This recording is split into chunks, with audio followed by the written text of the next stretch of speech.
I'm Mark Golub, and in the news, the UK's dramatic vote to withdraw from the European Union. As I'm sure you've heard over and over again, the British vote to leave the EU came as a major surprise to all the experts. Going into the referendum vote on Thursday, June 23rd, polls indicated that the people of the United Kingdom would vote to remain a part of the economic coalition of European countries. But the polls proved wrong. And by a relatively small margin, 52% to 48%, Brexit won the day. Obviously, it was a stunning defeat for the English Prime Minister David Cameron, who had vigorously campaigned for the UK to remain in the European Union. And Mr. Cameron immediately said he would resign his position, which will become effective in October. The vote also seems to be something of a rejection of President Obama's inserting himself into the controversy by warning the Brits that they would lose their place in the queue with regard to trade agreements with the United States if Great Britain pulled out of the EU. But a majority of the people of England were of a different mind, and the majority has had it with the European Union. And suddenly, Europe, if not the world, seems turned upside down, and the financial markets took a nosedive, and the surprise vote is being likened in significance to the fall of the Berlin Wall, the coming down of the Iron Curtain that marked the breakup of the former Soviet Union. And of course, in the Jewish community, the question is being asked, what's it all mean for the Jews of Europe? And what's it mean for the State of Israel? Well, for some insight, I'm so pleased to welcome back to JBS Rabbi Barry Marcus, the Rabbi of London's Central Synagogue, who's on our phones once again from London. Barry, it's so good for you to join us again. Thank you. Thank you, Mark. So first of all, Barry, did you see it coming? Were you assuming, like so many of the pundits in the polls, that the UK would vote to remain a part of the European Union, or did you see it otherwise? Look, I think what we've learned a few things there. Number one, the word experts needs to be understood slightly differently. Good for you. Because they got it horribly wrong over here. The posters and all the experts that were rolled out here day after day to tell us and to, use the prophecy that I thought had died in temple times, suddenly been revived over here, and everyone speaking with such a degree of certainty as to what was going to happen. So that was interesting. I think they certainly didn't get this one, and they didn't get it right. And I don't think that people just understood the discontent of a lot of people about, for instance, you mentioned Obama coming in here and making statements. No one likes to be lectured. Certainly not a sovereign country. And all that really did, I think, was made people aware that the major decisions for this country were made elsewhere, and you couldn't vote them in, you couldn't vote them out. There was no accountability, and some of the things that were coming out of Brussels were on the closer to farce and to comedy rather than to legislation, that made any kind of sense. And I think people really tired of the perceived interference. And I think the European Union were just absolutely deaf. Interesting.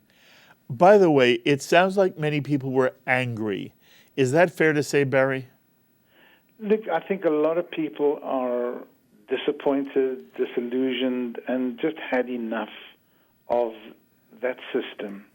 The British are used to, having their voices heard every 4 years in a general election. You don't like this party, you boot them out. You have a similar thing in the States. But here you could do absolutely nothing. So there was certainly great disappointment, and there was some anger at the fact that they were not listening to representatives like the Prime Minister, who'd spoken with them a few times, who tried to negotiate a different kind of deal. And what most people, I think, where the disappointment bordering on anger is that most people thought that the United Kingdom signed up for an economic union and not a political one. And I think this is where a lot of people feel, look, we're happy to trade, we're happy to have all kinds of agreements, but we don't want to be dictated to by a government or an apparatus that we cannot elect. Very interesting. Look, we're watching this whole thing unfold from afar, across the pond, as they say. Yes. Can you give our audience an example of any way in which Brussels and the European Union in some way stifled what Britain would want to do politically? What was it that, touched people's lives, that bothered them and angered them, disillusioned them? Well, I think, Britain is a very proud nation with a long history. And the issue of sovereignty, I think, disturbed a lot of people. That there was this feeling that the local parliament at Westminster was really powerless, because if they would pass a law and in Brussels they decided it wasn't acceptable and they took it to the European High Court, it made them feel, in a sense, that they were lame ducks without any real power, a toothless tiger. And this perception, which is not only perception, many times when, for instance, when it came to issues of terror and they arrested somebody here and they wanted to deport them, they couldn't do it because the European Court of Human Rights overrode the actual decision that was made here. And the fact that you don't really have control and that your sovereignty has been tarnished, been reduced, I think played a massive part here in people's disillusionment, not with being European, not with being part of a economic union, trading and so on and so forth.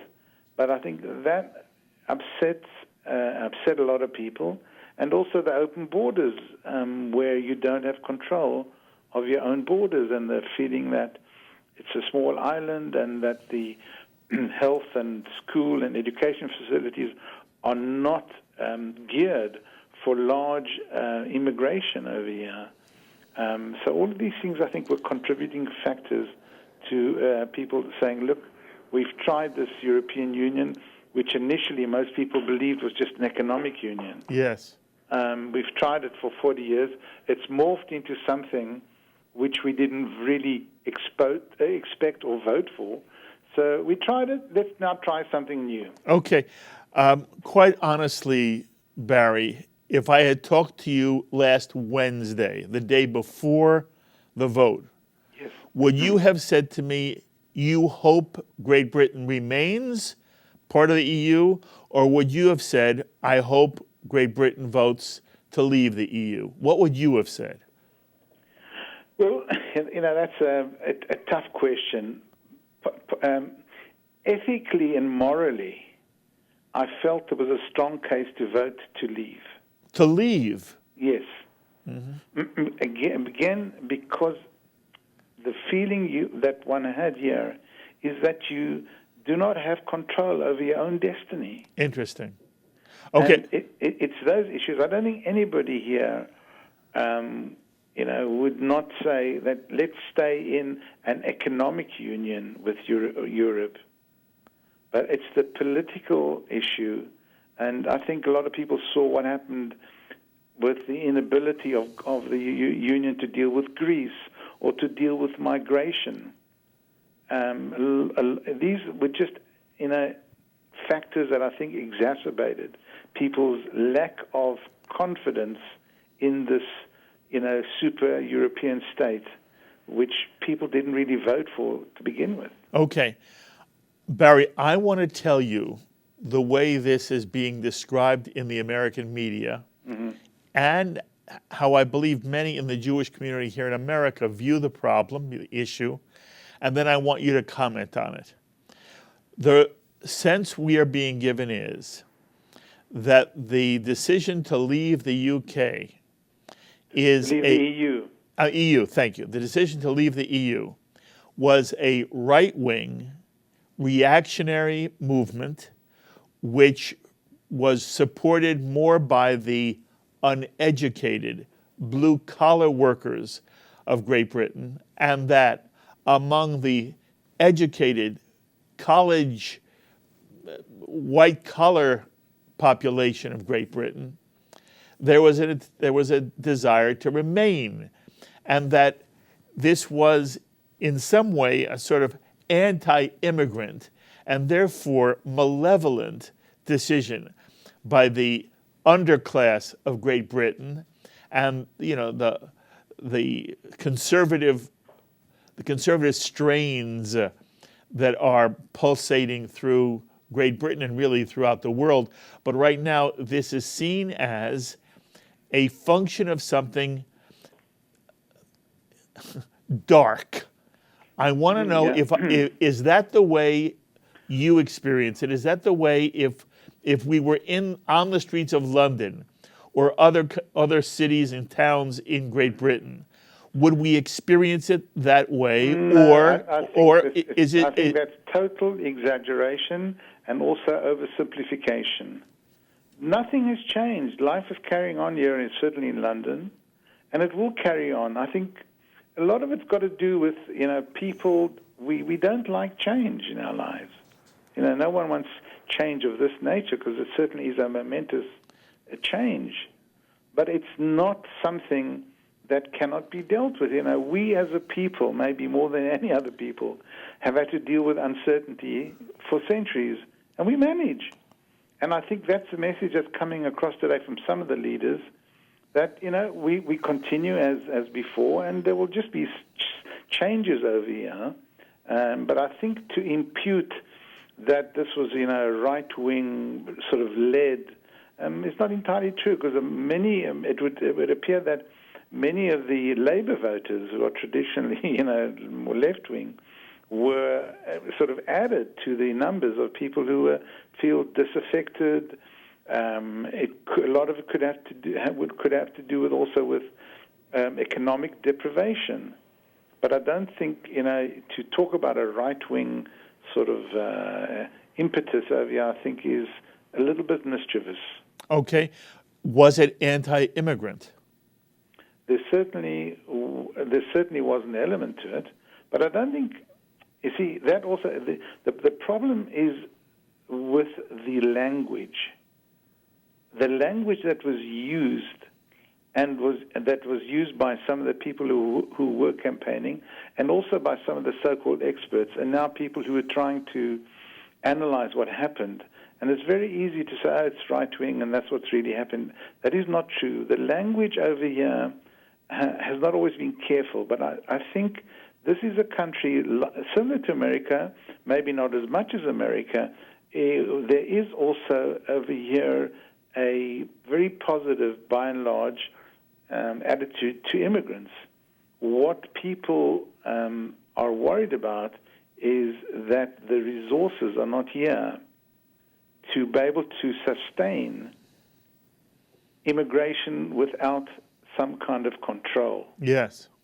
And also because Britain has a very, good benefit system, which a lot of people just came in and exploited. Yes. And I think that's where there's been resentment. And it's not resentment that is anti-immigrant.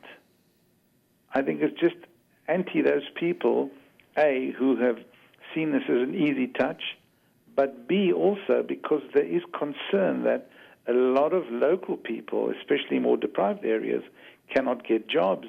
And the so-called prosperity that you see in other areas, where people, yes, may be more educated, has not filtered down to them. So there is an element of that. But that's been there for a while, and maybe just the referendum was an opportunity for them to voice disaffection. But I don't think anyone really can say with a degree of 100% certainty that was the main motivating factor. It may have been a secondary factor or a third factor or a factor. But I think by and large it's the issue of loss of control loss of your sovereignty, loss of your ability to make decisions for your own people and your own country. And people felt that things were being imposed from Brussels, and they were limiting your ability to govern and to make decisions which were for the benefit of this country. And I think that is the overriding feeling that I think many people would share in this country. Okay. If I were attending Central Synagogue in London, yes. I don't know what your style is. By the way, people should understand, you come from South Africa, you've been a rabbi for quite a long time, and you have been honored in countless ways, and you've been on countless commissions, and you have really earned a spectacular reputation. What I don't know, Barry, is if I had attended your services, would I ever hear on a Shabbat, would you ever speak about contemporary issues in the news, and would you ever speak about your feelings regarding the whether the Great Britain should or should not leave the European Union? But if I were in your synagogue and I were talking to the members of Central Synagogue, was there any strong feeling pro or against leaving the EU? Look, there were feelings on both sides. I, as a rule, would never ever speak about overt political issues. Good for you. I don't think that's my place. Good for you. Okay, but the truth is, Mara, everyone had a vote here. Each vote was equal, and I certainly wasn't going to use the synagogue or the pulpit in an effort to persuade people either way. All I did this past Shabbat was to try and give a positive message by saying, look, as I said to you a little earlier, no one likes change. It can unsettle you. But, we as Jews have dealt our entire existence with uncertainty. Mm. And sometimes these things can be positive, and like the symbol of the menorah, which we read about last Shabbat, we can take some inspiration and encouragement from the menorah, bring a little light. Let's not all be downcast. It's a new situation. Let us rather be positive. And it fits so beautifully with next week's Seder with the spies, the kind of reports. And I think a lot of it is, as I said earlier, it's about language. Mm-hmm. This was a democratic vote. Mm-hmm. This was democracy at work. It may not be the most perfect system, but people were given an opportunity, and therefore they exercised their right. Mm-hmm. It has to be respected. Yes. It cannot always be the outcome that you want. Mm-hmm. And if there is an outcome that may not fit, with the rest of Europe or even the rest of the world, there were no dark forces here at work. People, exercised their right. It's, I think, to be seen as a new chapter and a challenging one. And there will be challenges, and there will, of course, be difficulties. Yes. But we, certainly as Jews, we are the experts when it comes to dealing with these situations. So, I think there was great panic, there was hysteria, and because it's a massive decision, no question about it. It's the biggest decision that this country has taken in the last 50 years, and it's had an impact, as you mentioned earlier, on the markets and all that, because people don't like change. But change also offers an opportunity. It's an opportunity to grow, to deal with a difficult situation and turn it into a positive. Okay, I want to push this just one more moment, because I want, again, for you to have a sense of the way it's being perceived and reported on in the United States. We are in the midst of a very contentious primary season that's leading into a general election between Hillary Clinton and Donald Trump.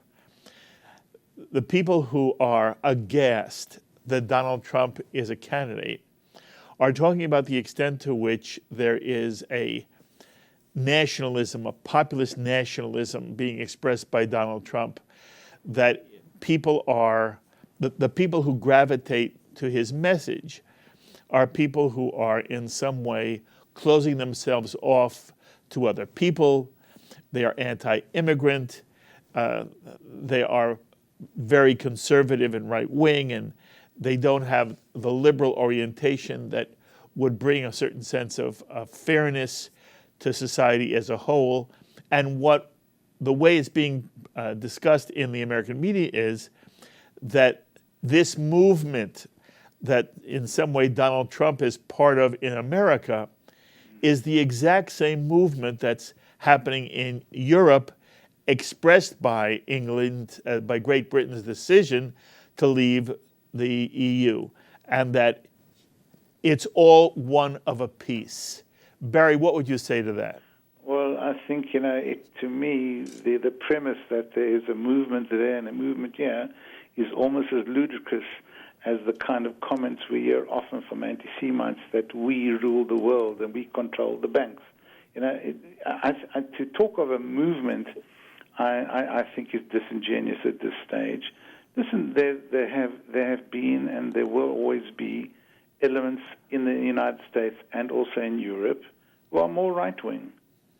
But that doesn't mean that suddenly there's now a movement afoot. I think all we're seeing today is the paucity of genuine leaders on the world stage. Yes. And that's how I personally see it. I don't see it as anyone standing at the head of some kind of pan-nationalist movement. There are issues here with the kind of leadership, and again the language. Okay, it's not Churchill. You don't hear Abe Lincoln or and that kind of gravitas seems to have deserted leadership almost all over the world. I mean, you'd be hard pressed today to name one person who, as a leader, has the ability to unite and to inspire, and whom you'd be prepared to walk behind. There are a lot of mediocre people around filling the vacuum. Sure, it's not comfortable, but I don't think we need to press the panic button. Okay. Say, well, there's this movement afoot. All right. I really don't see it that way. Okay. What about the implications now for the European Jewish community?